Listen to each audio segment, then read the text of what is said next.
Business tycoon Cheyenne Carter caught in bed with her driver. The headline hit Orange County like a bomb. By the time Cheyenne and Lucas stumbled out of the hotel, the world was already waiting for them. Camera flashes exploded. Reporters swarmed around with questions. Was it a business deal or a cheap thrill? One asked. Lucas, how much did she pay you to keep quiet? Another chimed. Did she tip you before or after the night? One more attacked. Laughter cut through the chaos. Security struggled to hold back the crowd. Cheyenne's face drained of color as her carefully built empire crumbled. Lucas, once nobody, now branded a disgrace, stared at his reflection in the lenses. Humiliation burned deep, igniting a fire for revenge. One day, he would rise high enough to protect himself and the woman he loved. 6 years later, he had kept his promise. He became the man Cheyenne deserved, and now he was returning home. Captain, are you sure about this? Jordan mumbled as his voice got emotional. Lucas turned to look at the camp one last time, at the people waving goodbye. He had spent 6 long years here. In that time, after surviving danger again and again, Lucas had gone from being a new recruit to a respected general. A small smile appeared on his face.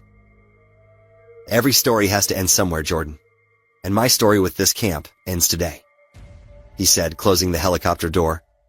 It was now time for him to meet his wife, for whom he had worked so hard all these years. The helicopter headed south toward the nearest airport. When they landed, Jordan said his goodbyes, while Lucas pushed his way through the crowded Orange County International Airport. The place was loud, busy, and full of travelers pulling suitcases and rushing in every direction. The first thing he did was head to the mall just outside to grab something to eat. 2 burritos, please, Lucas said to the person at the counter when he felt something tugging on his sleeves. He looked down, confused, only to find a little girl standing there, clutching her stuffed rabbit. I want my mommy, the girl mumbled, looking everywhere. But the moment she saw Lucas, she called, Daddy! Lucas froze. Why was this kid calling him Daddy? He crouched down, gently brushing the girl's hair away from her face. I'm not your dad, sweetheart, he said in a calm, soft voice. Did you get separated from your parents?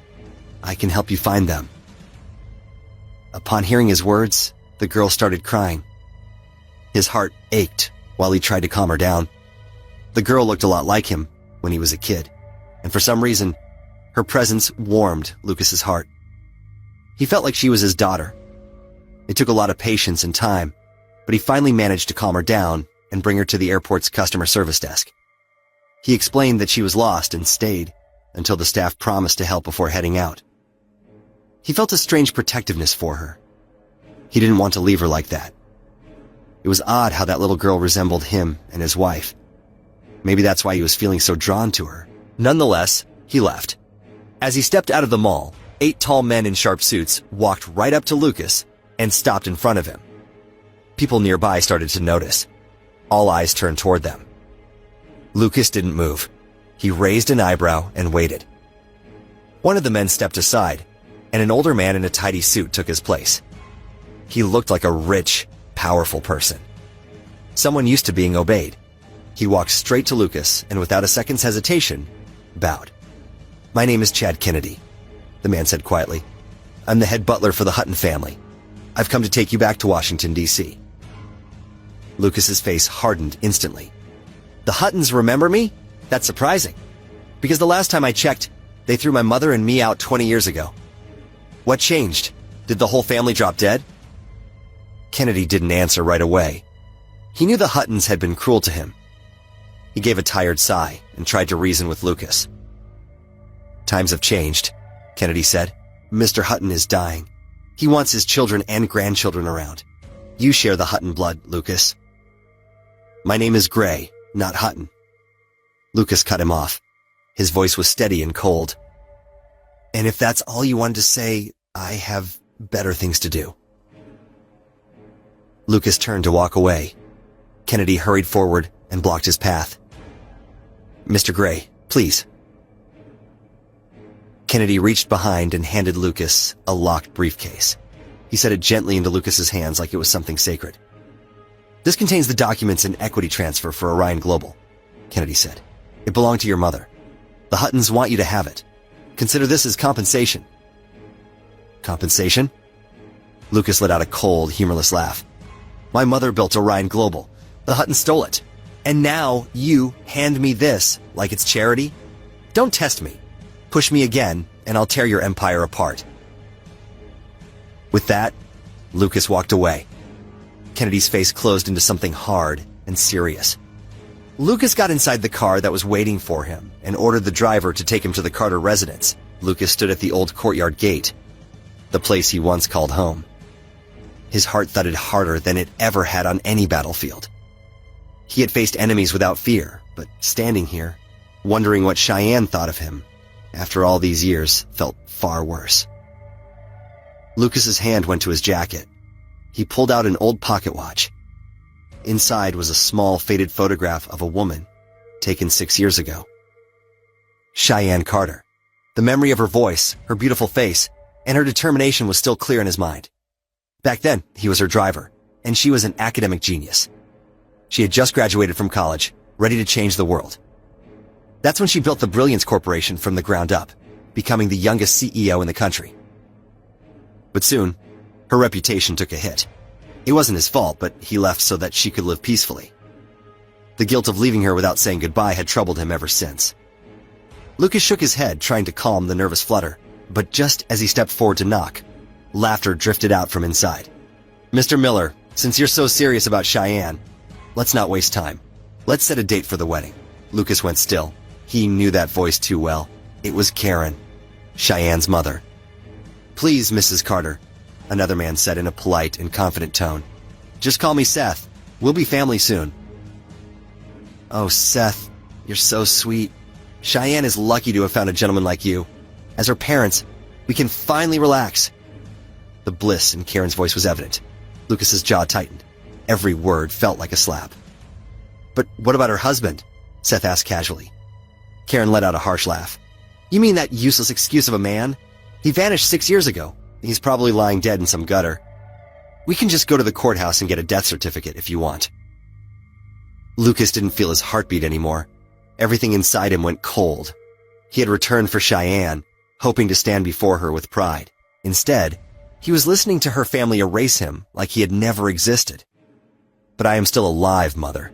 We don't need that death certificate anymore. Karen's smile vanished the moment she heard the words. She turned around and found Lucas standing in the doorway. You? She stood up. I'm back, Karen, Lucas said. Her expression snapped into fury. How dare you say my name, you filthy stray?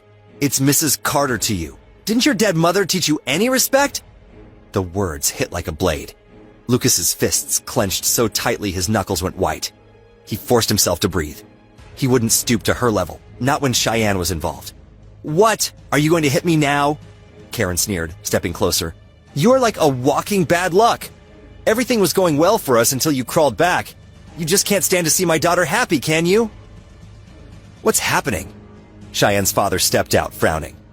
When he saw Lucas, his eyes burned with rage. Without hesitation, he charged forward and threw a punch. You worthless piece of trash! How dare you show your face here? Don't make us look cheap because of this lowlife. Get in properly, she spat, turning to Lucas. Since you're so desperate to show your face, go ahead. Let everyone see the failure who crawled back from nowhere. Cheyenne's father scoffed loudly, glaring at Lucas like he was dirt under his shoe. The Carter living room was loud, crowded, and full of fake smiles. More than 10 relatives had gathered, chatting excitedly, probably celebrating Cheyenne's new beginning. But the moment Lucas came into proper view, the room shifted, conversations cut off, heads turned, eyes widened. Wait, isn't that the useless husband Cheyenne married? One relative said under their breath. No wonder he is back now. Men like him just disappear and show up when there's money involved. Someone else snickered. He must have heard she's marrying Mr. Miller. Now he's back to leech off the family again, another added. Lucas's gaze swept across the room. He recognized some faces. Those were the people who had mocked him before. Others were new, judging him like they already knew his worth. In the center of the couch sat Seth Miller, well-groomed, polished, clearly proud of his expensive watch and the ring he made sure everyone noticed. He didn't stand. He just stared at Lucas like he was some stray dog that had wandered in. Karen crossed her arms, clearly annoyed. We don't have time to entertain trash, but since you're here, we can get this over with faster. Once Cheyenne is back, you two can sign the divorce papers. Lucas's expression didn't move. He stood straight and spoke without raising his voice. If Cheyenne wants a divorce, she can tell me to my face. She's the only one who has that right. Not you or anybody else. A few relatives scoffed at his tone, but Seth stood up slowly, clapping once like he was watching a comedy show. "So you're the husband," Seth said, looking him up and down like he was inspecting cheap merchandise. "What exactly have you been doing all these years? Begging on the streets?" Lucas didn't react. "Just getting by," he replied simply. Seth laughed. "Getting by, that's generous. Let me make this easy for you." He pulled out a check and flicked it between his fingers. $30,000. It should be enough to keep you afloat for a few years. Take the money and get out of Cheyenne's life. Karen and the relatives watched eagerly, waiting to see him grab it like a starving dog. Lucas reached out and took the check as the rest of them watched him with pure contempt. "See, he's just after the money," a relative sneered. "A loser is always a loser. You've probably never even seen that much money in your entire life, have you?" Another one scoffed, before a sharp ripping sound cut through the air, making everyone stop their taunts. He looked straight at Seth. "Seth Miller," Lucas said quietly, "you're an outsider. Stay out of my marriage. This is my family's business." Seth's jaw tightened. No one had ever dared to speak to him like that, especially not someone he considered beneath him. His eyes darkened, and he took a step forward as if ready to put Lucas in his place. But before he could take another breath, the front door swung open. "What's happening here?" Lucas went still, like the ground had vanished beneath his feet. That voice had lived in his memories for 6 long years. He had imagined her anger, her tears, her smile. But now that she was actually here, he couldn't move. He didn't even turn around. He had rehearsed this moment 1,000 times in his head. Yet standing here, he suddenly had no idea what to say. Cheyenne stepped inside, her gaze landing on the crowd around Seth Miller.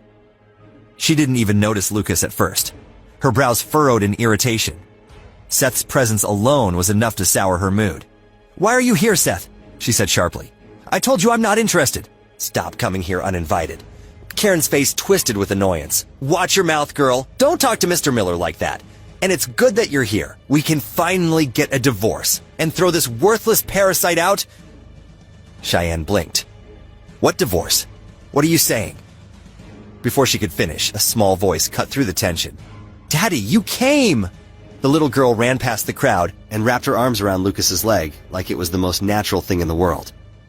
Lucas slowly knelt, his hand trembling slightly as he touched her hair. She was the same girl he had left at the mall. He studied her face, those eyes, that expression. The more he looked at her, the more she resembled Cheyenne. His breath caught. A thought hit him hard. Could this girl really be his daughter?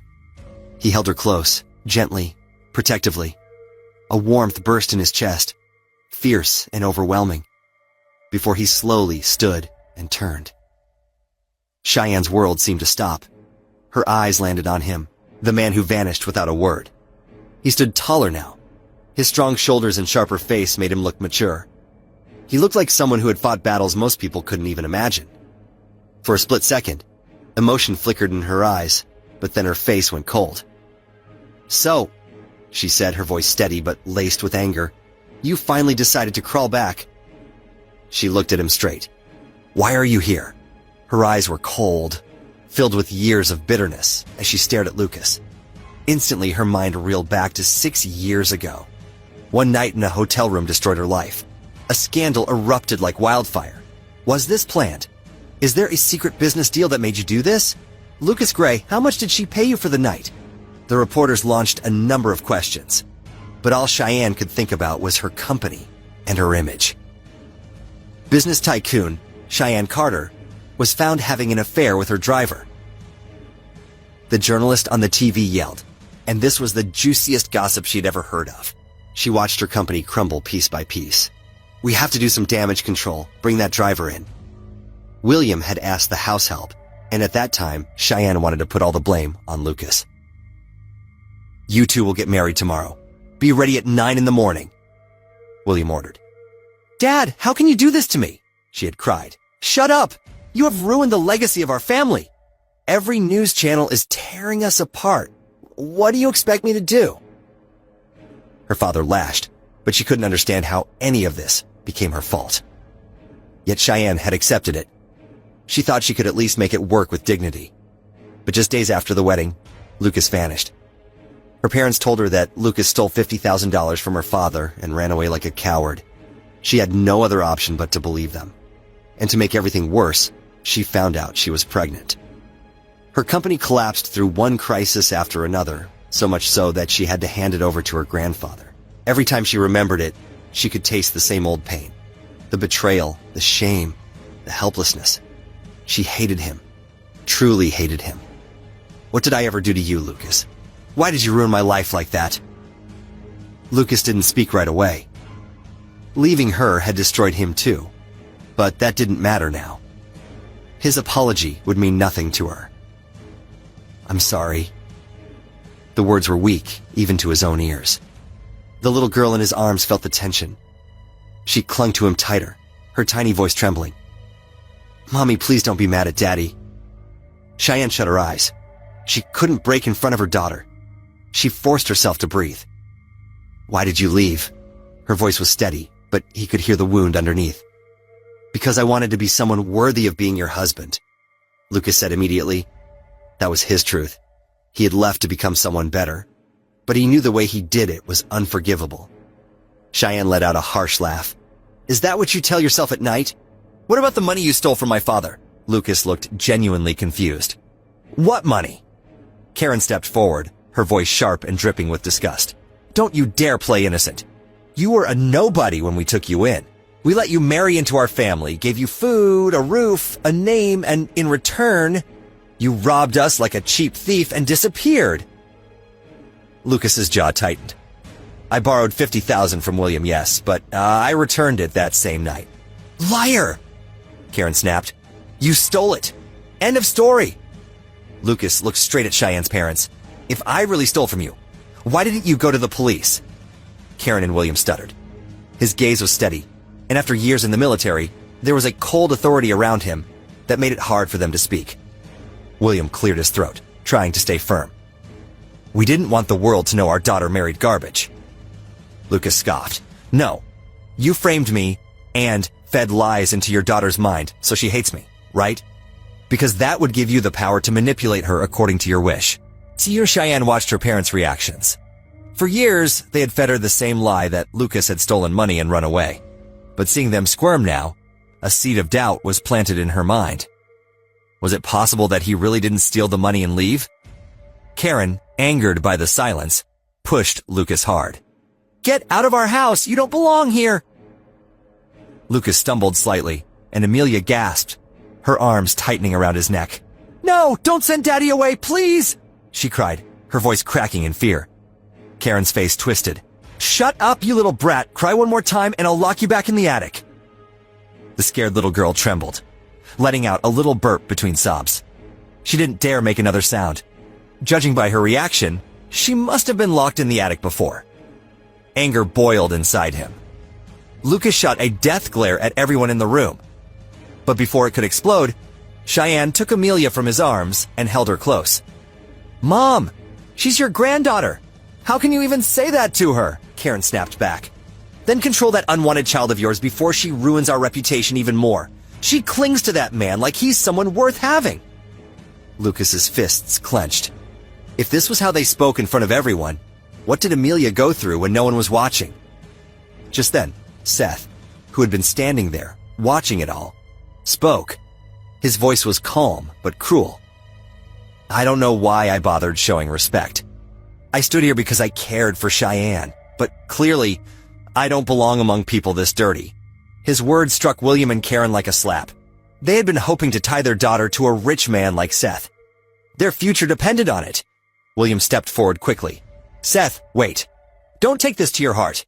Cheyenne will marry you. Dad! Cheyenne's eyes widened. Shut your mouth! William barked at her, and Amelia flinched in her arms, pressing her face against her mother's shoulder. Seth didn't look back. He left. Meanwhile, Cheyenne called for their house help and asked her to take Amelia to her room. Karen then clicked her tongue and said, "Now that the filthy child is gone, both of you come with us." William grabbed Cheyenne's arm and dragged her inside. Lucas followed, silently. William sat on his armchair as he began speaking. "Let's not pretend here," he said bluntly. "You were forced into marriage. You never loved each other. Do you have any idea how pathetic Cheyenne's life became after you ran away like a dog? You brought nothing but shame and misery into this family. You're a burden, a parasite. Sign the divorce papers and get out." Wait. Lucas didn't flinch. "I can't justify what I did," he began calmly. "But I can choose what I do from this moment on. I'll give them a real family. I'll stay and do right by them." Karen stepped in like poison, lips curled with disgust. "Do right? You! The man who abandoned his wife right after the wedding and left her pregnant and humiliated." Lucas stood still, every word hitting him deeper than any bullet he'd ever faced. Back then, he had thrown himself into military service just to become worthy of her. What he didn't know was that she had been carrying his child. Cheyenne covered her mouth, tears rolling down uncontrollably. He had dreamed of her on the worst days, in the darkest hours. She was his motivation, the person he'd fallen deeply in love with without even realizing it. But now, seeing her in so much pain, he thought maybe letting her go was the only way he could stop ruining her life. He looked at her, eyes heavy with everything he couldn't say, and then softly said, "Let's get a divorce." Cheyenne froze. Then her hand moved before she could think, and slapped Lucas hard across his face. Her voice shook with pain and rage. "You left when you had no obligation, and I swallowed that. But now you know you have a daughter, and you still want to leave?" Her voice broke, but her anger held firm. "You're still the same coward. You want to run again? Fine. Go. Get out just like last time. And don't you dare show your face again here." She screamed the last words, like she had been holding them for 6 exhausting years. Lucas didn't think. He just pulled her into his arms. "I'm sorry, Cheyenne. I'm so sorry. I won't leave if you don't want me to. I want you and our daughter to live a happy life." Lucas gently rubbed Cheyenne's trembling back and promised. "No!" Karen shrieked, shoving at them like she was watching a disaster unfold. She darted forward, clutching Cheyenne's wrist. "Are you out of your mind? Seth Miller was your only ticket to a better life. He is connected to Orion Global. Do you understand what that means? That company can change everything for you. What can this broke piece of trash offer?" The moment she said Orion Global, something flickered in Lucas's eyes. So that was it. They wanted attention from the company whose board had been waiting for Lucas to come home and take control. He almost laughed. He had come here to tell the Carters the truth about him, about his social status, to make amends. But looking at their greed, a plan formed in his mind. Now he wanted to watch how low the Carters could stoop to get the Orion Global to notice them. Cheyenne straightened her shoulders. "I'm not marrying Seth Miller to fix my company. My daughter deserves her father." Karen scoffed. "Seth can be her father. A much better one than this disgrace." Cheyenne didn't even let her finish. "No, he can't. Not when her real father is standing right here." Karen's mouth opened to argue, but Cheyenne's tone was final. "This conversation is over. I'm not marrying Seth. William lost whatever patience he had left. He shoved Lucas with pure hatred. Get the hell out. The moment you came back, everything fell apart again. Get out, right now." Lucas stumbled back, but he didn't stop smiling, because Cheyenne had just chosen him, and that single choice was worth more than every insult thrown at him. The next day, Lucas pulled up to the Orion Global office tower. Lucas's jaw tightened as he promised, "One day, I'll walk into the Hutton mansion, not as the abandoned son, but as the man they'll beg mercy from." He pulled out his phone and dialed a number he had kept untouched for years. The call barely rang once. "Hello?" Lucas's voice held quiet command. "Kennedy, I'm standing in front of Orion Global." There was a brief pause before Kennedy smiled to himself. "I knew you were meant to lead this empire," Kennedy said. "I'll make the arrangements immediately. From this moment on, Orion is yours." "Welcome home, Lucas." The call ended. Not even a full minute passed before the glass doors slid open, and Flynn Davis, the acting manager of Orion Global, appeared in a rush. But instead of respect, there was annoyance in his eyes, like he had been dragged out for something beneath him. "So you're the so-called new chairman?" Flynn asked, his tone dripping with disbelief. His eyes swept over Lucas's simple clothes with open mockery. "Right. Follow me then." Lucas didn't react. He simply walked beside him, calm as still water. As they moved through the main lobby, whispers rippled across the floor. Employees paused what they were doing, heads turning, trying to take a better look. Up the executive elevator, they went to the topmost floor, only the highest authority could access. Flynn tapped his card, and the doors to the chairman's office slid open. Flynn turned to Lucas with a thin, mocking smile. "Well, Chairman," he said, "welcome to your throne. I know this must be a little too fancy for your comfort, but we'll make you feel at home." Lucas stepped inside without a word. He barely spared Davis a glance, but he could see clearly that the man was trying to belittle him, testing boundaries. But Lucas didn't care. He wasn't here to win anyone's approval. He was here to take control.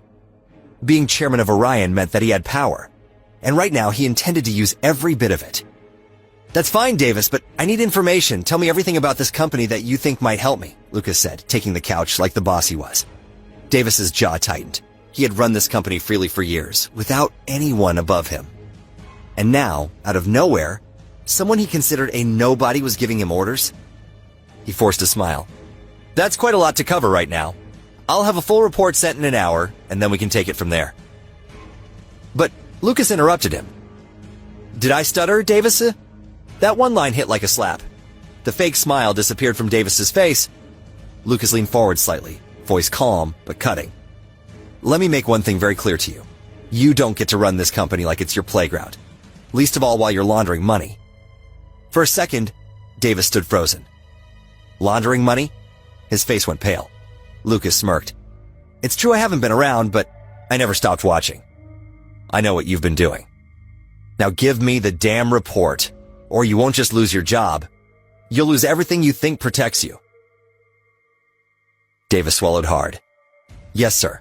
Right away." He rushed to call his assistant, and within 20 minutes, he was sitting across from Lucas, going through company matters. He talked about the new investment deal Orion had just released to the market. Lucas listened, then asked, "Has Brilliance Corporation reached out regarding this deal?" "Yes," Davis replied. "They've been persistent, but it's not the right direction for us. They're a small company, and with their scandalous history, we blacklisted them." Lucas was silent for a moment, then said plainly, "Remove them from the blacklist." Davis hesitated. "But sir..." Lucas looked at him, and that was enough. Davis nodded quickly. "I'll have it done." "Good," Lucas said. "As for that scandal you just mentioned, I want every piece of information tied to it. Keep it private. Report only to me. And while you're at it, look into the Carter family. I want every record, every rumor, every accusation ever associated with them." Davis stiffened but nodded like an obedient student. "Understood." He left the room quietly. Later that night, the Carters gathered for their usual family dinner. The room went dead silent as Dominic Carter entered. He was the man nobody dared to question in the family.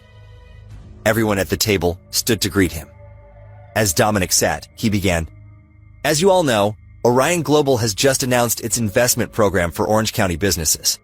Orion is backed by the Huttons, the most powerful family in the county.